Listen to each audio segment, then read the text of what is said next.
आयुष मंत्री डॉक्टर दयाशंकर मिश्र का सिधोना में हुआ भव्य स्वागत। एंकर खबर सैदपुर ब्लॉक के सिधोना गांव से है, जहां आयुष राज्य मंत्री डॉक्टर दयाशंकर मिश्र का जोरदार स्वागत एवं अभिनंदन किया गया। शुक्रवार की शाम अपने पैतृक गांव सिधोना पहुंचे डॉक्टर दयाशंकर मिश्र ने कहा कि भारतीय प्राचीन चिकित्सा पद्धतियों को पुनर्जीवित कर आयुष के सभी उपचार विधियों को आम जनमानस के लिए सुलभ एवं सुगम बनाया जाएगा। शुक्रवार की रात अपने गांव के शिव मंदिर पर पूजा अर्चना के बाद होली मिलन समारोह में शामिल हुए, जहां गायकों के संगीतमय कार्यक्रम में लोग देर रात तक आनंदित होते रहे। कार्यक्रम के विशिष्ट अतिथि भाजपा प्रदेश सह संगठन प्रभारी सुनील ओझा ने कहा कि दयालु की कार्यकुशलता एवं नेतृत्व क्षमता ने इन्हें भाजपा के शीर्ष नेतृत्व को प्रभावित किया है, जिससे इन्हें प्रदेश के स्वास्थ्य की महत्वपूर्ण जिम्मेदारी दी गई है। अभिनंदन समारोह में पत्रकार विंदेश्वरी सिंह ने अभिनंदन पत्र पढ़कर सुनाया। भव्य स्वागत समारोह में क्षेत्र और दूरदराज के लोग काफी संख्या में उपस्थित रहे। गाजीपुर से रिजवान अंसारी की रिपोर्ट।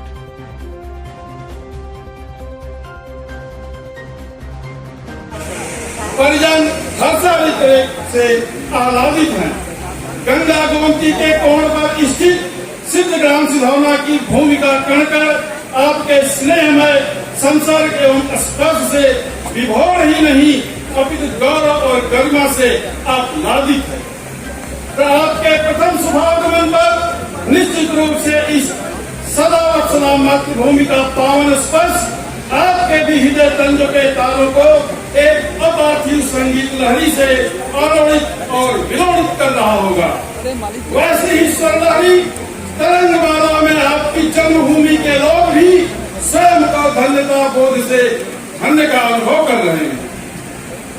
यह धन्यता बोध ही है कि इस मिट्टी में जन्मे, खेले कूदे और पले बढ़े उनका एक लाल उत्कर्ष के शिखर बिंदु को स्पर्श करता निरंतर और आवाज गति से अग्रसर है।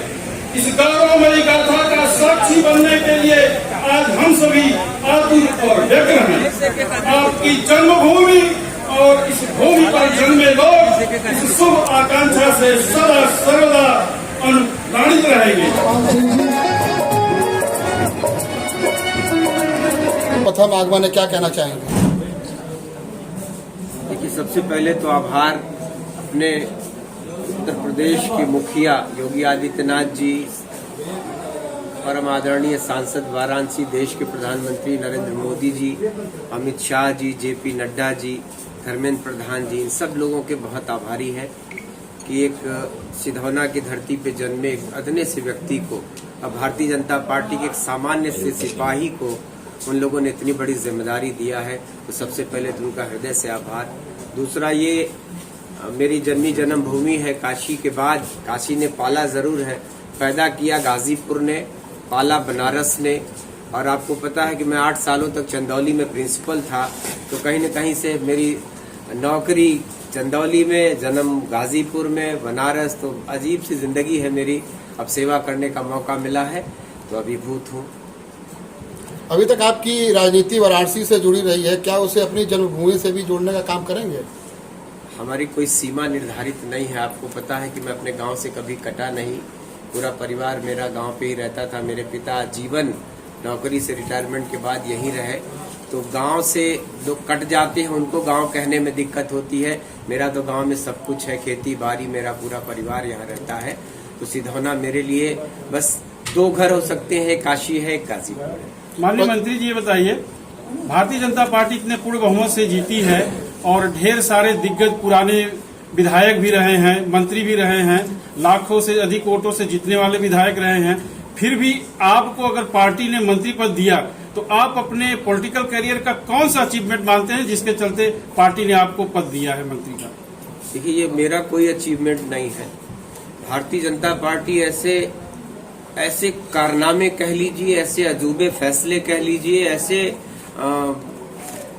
एक अजीबोगरीब बात है कि गांव में किसान जब अपने खेत में काम करता है तो उसको पता चलता है कि उत्तर हिंदुस्तान के किसी सूबे का वो राज्यपाल बन गया।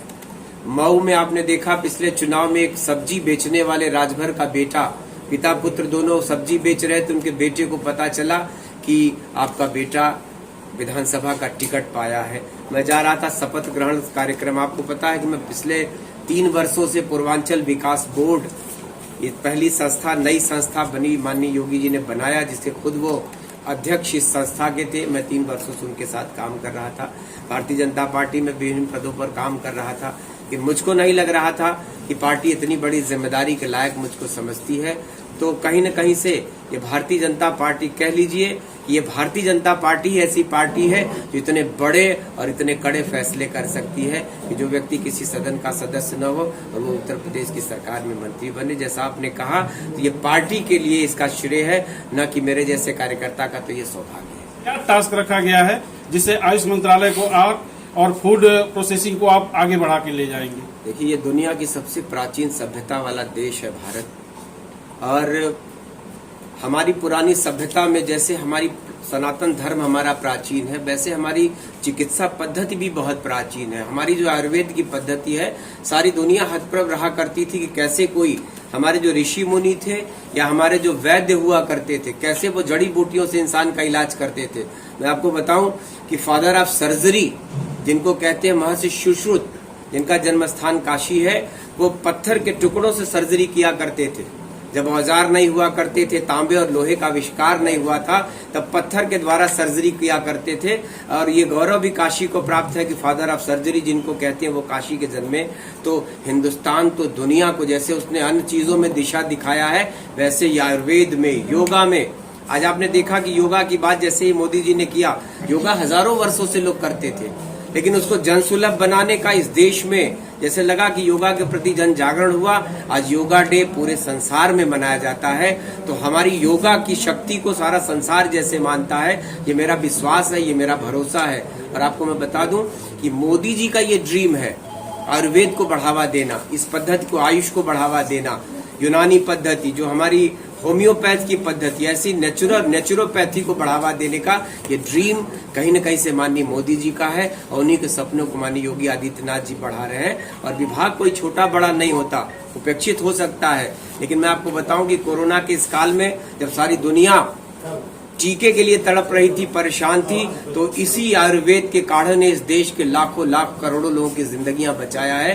तमाम ऐसी दवाओं का आविष्कार किया, उनका पेटेंट हुआ है, और सारी दुनिया भारत के आयुर्वेद को मान रही हुआ करती थी। जो अपने घर से बेघर हो रहे हैं, अगर उनको भारतीय जनता पार्टी में ही अपना परिवार दिख रहा है, तो स्वागत योग्य उनका निर्णय है।